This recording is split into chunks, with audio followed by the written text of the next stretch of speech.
Ilan taon ka na? Legit. 36, sir. May anak ka rin. Isa, sir. Kasal ka? Hindi, sir. Asan yung anak mo? Nandito, sir. Ikaw yung nag-aalaga ng anak mo. Apo. Ano trabaho ni sir? Tagaluto, sir. Tagaluto. Ma'am, okay lang to, ma'am?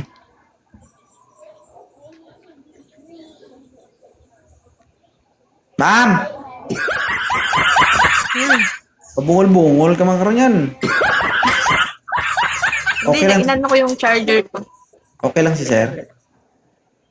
Okay lang din naman. Hmm. Ilang taon ka na, sir? 36 po. 36, 28 ako. Then, ilan na yung anak mo? Ako, 3. Isa lang.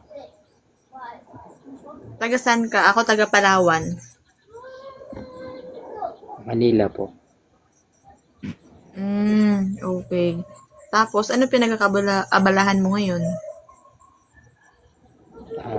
Tagaluto po ako ng ulalo.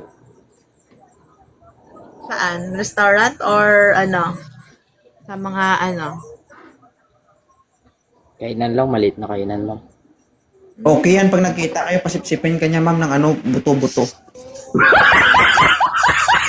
ba, Hindi sir, ako parang yung bulag? magasipsip ng buto-buto. Hindi kaya ako yung magasipsip ng buto-buto. Tanga din to, hindi to nakikinig oh. Sabi ko ma'am, pag nagkita kayo, pasipsipin kanya ng buto-buto. Ano sabihin mo? Baka ako yung magsipsip ng buto-buto. Magtutuloy ka nga ma'am. Bawasan mo nga, baka makapal na. Makinig kasi ma'am ha. Okay sir, continue. Salita ka na, sir. Magtinginan na lang kayo siguro. Sir, si ma'am po may 3 anak. May 3 din akong anak, sir. Congratulations, 6. Hindi man kasal si ma'am, okay lang sa'yo, magiging 6 na yung mga nagain nyo. Hindi, sir. Kasi yung dalawa, nandun sa nanay. Puro panganay kasi yung anak ko. Tapos yung huli, yun nasa akin. Puro panganay yung anak ko. Ano nangyari? Bakit puro panganay? Guwapo. Proud. Proud. So, what time, hindi na namin aalamin, no?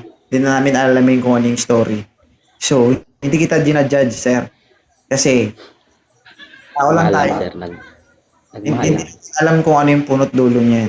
Lahat ng tao nagbabago. Guys, hindi natin pwedeng i-judge yung tao. Okay? Wala tayo sa katayuan niya kung ano nangyari sa buhay niya. So, pansin nyo naman, di ba?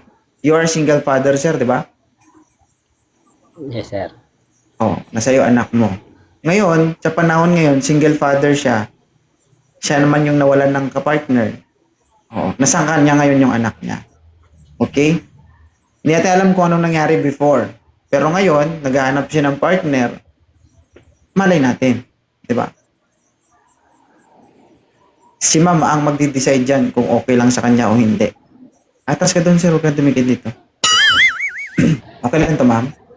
Oo nga, pero may tanong ako. Kanina, sabi niya, isa lang yung anak niya, tapos naging 3. Isa dito sa, yung dati, yung last. Puro panganay-ngani. Sorry. Okay. Halimbawa ba, kaya mo ba akong puntahan sa Palawan? Pag may tagal pera. nakasagot.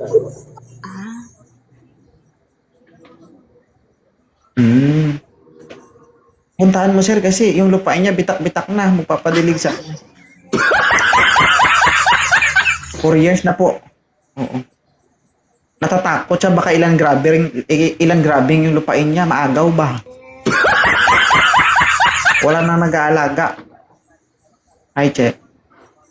Ano, ma'am? Desisyon, ma'am. Huwag mo tignan. Hindi mo matikman yan.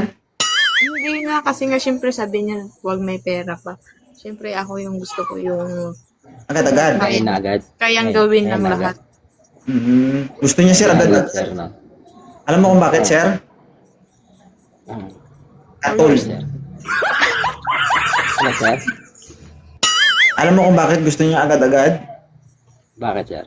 Ay, katol na.